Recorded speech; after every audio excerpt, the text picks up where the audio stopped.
मकर राशि वाली महिलाएं, इनमें सहन शक्ति बहुत गजब की होती है, थोड़ा नखरीले स्वभाव की होती हैं, लेकिन बहुत ही गुणवान होती हैं, उदारवादी होती हैं, बहुत ही प्रतिभाशाली होती हैं। मानसिक शक्ति बहुत मजबूत होती है, रहस्यमयी होती हैं।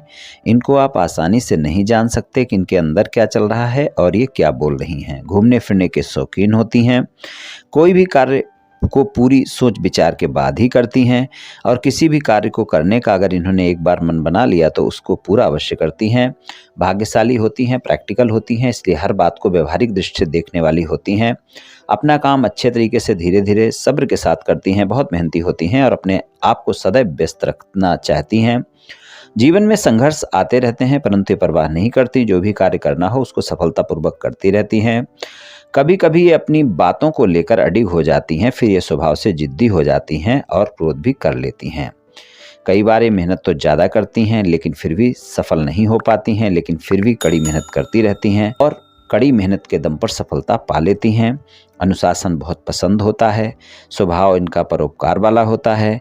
इनके अंदर दया की भावना इतनी होती है कि आप देखेंगे कई बार तो ये अपना नुकसान सहकर भी दूसरों की सहायता करती हैं और इनका यही स्वभाव इनको लोगों के बीच एक अलग पहचान देता है।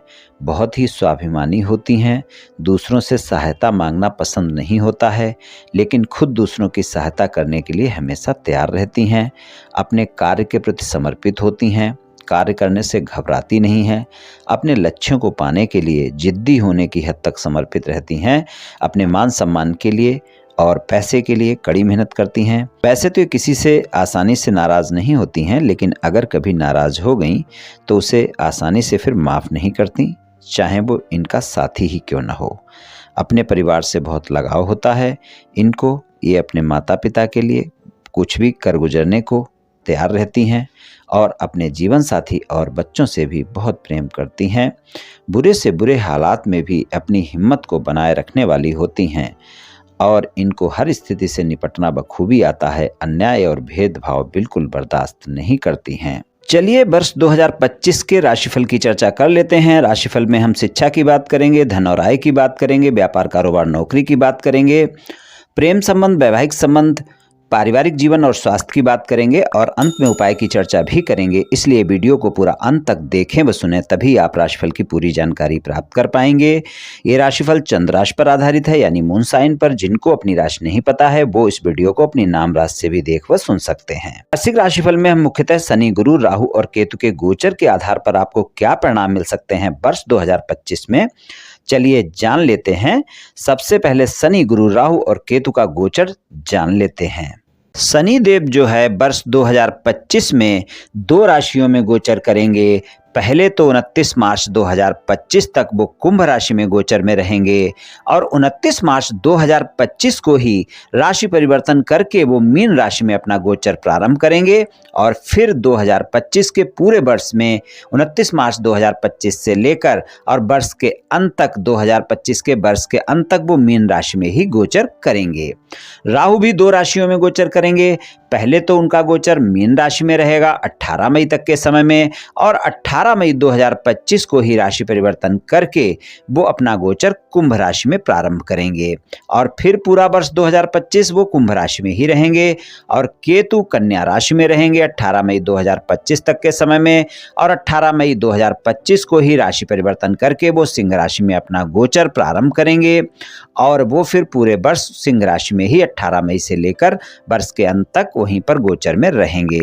गुरु का गोचर जो होगा वो आपका 3 राशियों में होगा वर्ष 2025 में। पहले तो गुरु जो अपने गोचर में रहेंगे वृषभ राशि में रहेंगे और 14 मई तक के समय में वृषभ राशि में ही गोचर करेंगे और 14 मई को ही वो राशि परिवर्तन करके मिथुन राशि में अपना गोचर प्रारंभ करेंगे और 18 अक्टूबर को वो मिथुन राशि से निकलकर कर्क राशि में अपना गोचर प्रारंभ करेंगे और उसके बाद 5 दिसंबर को फिर से वो मिथुन राशि में अपना गोचर प्रारंभ करेंगे। तो कुछ इस तरह से गुरु का गोचर 3 राशियों में रहने वाला है। गुरु का जल्दी जल्दी राशि परिवर्तन वर्ष 2025 में आपको देखने को मिलेगा। शनि, गुरु, राहु और केतु का गोचर कुछ इस तरह से रहने वाला है वर्ष 2025 में। चलिए सबसे पहले शिक्षा की बात करेंगे। मकर राशि वाली जो महिलाएं हैं उनके लिए शिक्षा के मामले में 14 मई तक का समय काफ़ी बेहतर रहेगा और 14 मई तक के समय में आपको सफलता मिलेगी। हालांकि शिक्षा के प्रत्येक क्षेत्र में इस वर्ष आपको परिणाम अच्छे देखने को मिलेंगे, लेकिन 14 मई तक का समय ज़्यादा बेहतर है जब आपको ज़्यादा अच्छे परिणाम देखने को मिलेंगे। और अगर आप किसी कंपटीशन एग्जाम की तैयारी कर रही हैं या फिर किसी गवर्नमेंट जॉब की आपकी परीक्षा है, खासकर 14 मई के बाद वहाँ पर ज़्यादा अच्छे परिणाम देखने को मिलेंगे और 14 मई तक के समय में भी आपको सामान्य परिणाम मिल जाएंगे। पूरा वर्ष अच्छा है कंपटीशन एग्जाम वाले लोगों के लिए भी, लेकिन 14 मई के बाद का समय ज़्यादा बेहतर है। आप अच्छे से मेहनत करें, आपको सफलता मिल सकती है, लेकिन मेहनत के बाद ही सफलता आपको मिल पाएगी। तो 29 मार्च 2025 से शनि देव की दृष्टि पंचम भाव पर रहेगी। बिना मेहनत के आपको परिणाम नहीं मिलने वाले हैं। मेहनत ज़्यादा करने की आवश्यकता होगी, लेकिन शिक्षा में आप अच्छा कर पाएंगी। चाहे उच्च शिक्षा ग्रहण कर रही हों, चाहे कोई रिसर्च कर रही हों, चाहे आप विदेश में जाकर पढ़ाई कर रही हों या करना चाहती हों, हर जगह आपको सफलता प्राप्त होगी। अगर आप कोई व्यापार, कारोबार या नौकरी कर रही हैं तो धन और आय के मामले में 29 मार्च 2025 तक का समय आपके लिए अच्छे परिणाम दिखाएगा। 29 मार्च 2025 तक के समय में धन भाव में कुंभ राशि है, स्वामी शनि है और आपके राशि स्वामी भी शनि है, धन भाव में ही गोचर रहेगा। तो वहाँ पर आपको बहुत अच्छे परिणाम देखने को मिलेंगे और उसके बाद के समय में भी पूरे वर्ष आप बहुत मेहनत करती रहेंगी और उसके परिणाम भी आपको अच्छे मिलेंगे। 14 मई तक का समय आपको जो भी नियमित कार्य आप कर रही हैं वहाँ से लाभ मिलेगा। गुरुदेव आपके पंचम भाव में रहेंगे, 14 मई तक के समय में रहेंगे। पंचम भाव में वृषभ राशि है, आय भाव पर दृष्टि रहेगी, तो आपको नियमित तौर पर जो भी कार्य कर रही हैं लाभ मिलता ही रहेगा। और उसके बाद के समय में अप एंड डाउन देखने को मिल सकते हैं, वहाँ पर खर्चों की अधिकता भी देखने को मिल सकती है।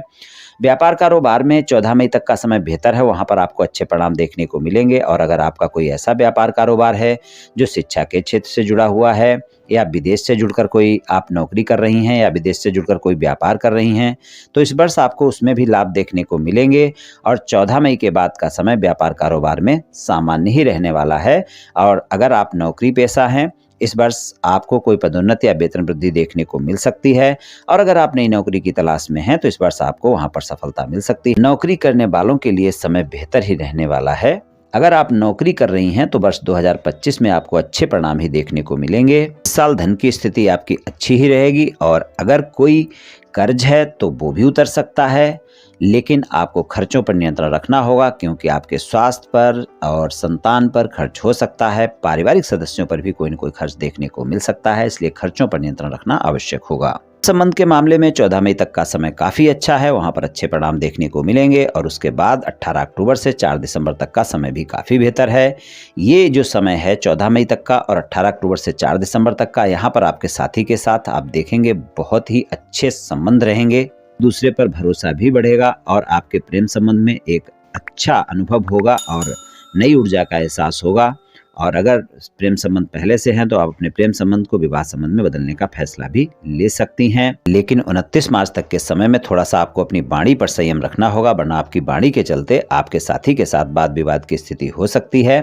बाकी पूरा वर्ष लगभग अच्छा ही रहने वाला है, लेकिन 14 मई तक का समय ज़्यादा बेहतर है और 18 अक्टूबर से 4 दिसंबर तक का जो समय मैंने बोला है वो भी आपको बहुत अच्छे परिणाम दिखा सकता है। शादीशुदा जीवन की बात करें तो शादीशुदा जीवन में आपको अच्छे परिणाम देखने को मिलेंगे और 18 मई के बाद के समय में अपनी बाड़ी पर ज़्यादा संयम रखने की आवश्यकता होगी। इस बात का ध्यान रखकर चलें क्योंकि बाड़ी के भाव में राहु का गोचर हो जाएगा।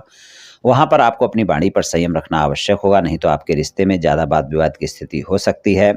यहाँ तक कि आपकी वाणी के चलते आपका रिश्ता खराब हो सकता है। वैसे वर्ष 2025 में पूरे वर्ष आपको वाणी पर संयम रखना ही चाहिए, लेकिन फिर भी 18 मई के बाद के समय में कोई भी बातें अगर आप अपने जीवन साथी के साथ करती हैं तो वहाँ पर आप थोड़ा सा अपने जीवन साथी को भी सुने, नहीं तो बहुत जल्दी जल्दी छोटी छोटी बातों को लेकर वाद विवाद की स्थिति बन सकती है। शादीशुदा जीवन में अगर आपके साथी के साथ आपके कोई ज़्यादा मतभेद चल रहे हैं तो आप 14 मई तक के समय में प्रयास कर सकती हैं। ये समय ऐसा है जब आपके मतभेद समाप्त हो सकते हैं। और एक दूसरा समय भी है जो है 18 अक्टूबर से 4 दिसंबर तक का, वहां पर भी प्रयास किया जा सकता है, आपके मतभेद समाप्त हो सकते हैं और आपके साथी के साथ आपका समझौता हो सकता है। शादीशुदा जीवन इस वर्ष मिला जुला सा रहेगा, लेकिन आप अपने जीवन साथी को खुश रखने में पूरी तरह सफल होंगी। आपके ससुराल पक्ष के साथ भी संबंध सामान्य रहेंगे। आपको अपने जीवन साथी के साथ किसी भी तरह की गलतफहमी या शंका को बड़ा नहीं होने देना है। अगर आप विवाहित हैं, जीवन साथी की तलाश में हैं, तो इस वर्ष वो तलाश आपकी पूरी हो सकती है। पारिवारिक जीवन के मामले में सामान्य सा वर्ष रहने वाला है।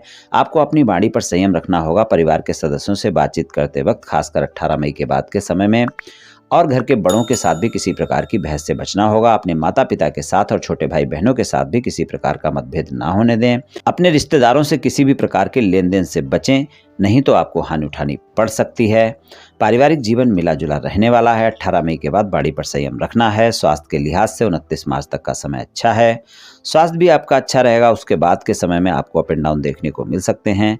इसलिए आपको मेरी यही सलाह है, आप अपने स्वास्थ्य का ध्यान रखें, अपने खान पान का ध्यान रखें, स्वस्थ दिनचर्या अपनाएं, योग व्यायाम करें, और अगर पेट से संबंधित किसी भी प्रकार की कोई समस्या होती है और वो बढ़ती है तो आप डॉक्टर से परामर्श अवश्य लें। इस बात का ध्यान रखकर चलें। उपाय की बात करें तो आपके लिए शिव भगवान की पूजा उपासना काफी अच्छी रहेगी, तो शिव भगवान की पूजा उपासना करें। प्रत्येक दिन सुबह जल्दी उठें और सुबह उठकर नहा धोकर 1 लोटा जल शिवलिंग पर अर्पित करें, और सोमवार को दूध मिश्रित जल अर्पित करें। ये उपाय पूरे वर्ष करें, निश्चित ही आप देखेंगे काफी अच्छे परिणाम आपको देखने को मिलेंगे। ये राशिफल सामान्य राशिफल है। ये सभी महिलाओं पर पूर्ण रूप से प्रभावी होगा ऐसा संभव नहीं है, क्योंकि आपकी जन्म कुंडली पर भी बहुत कुछ निर्भर करता है। आप सभी स्वस्थ रहें, आयुष्मान रहें, धनवान रहें, ऐसी मेरी श्री कृष्ण भगवान से प्रार्थना है। जय श्री कृष्ण, जय श्री राधे।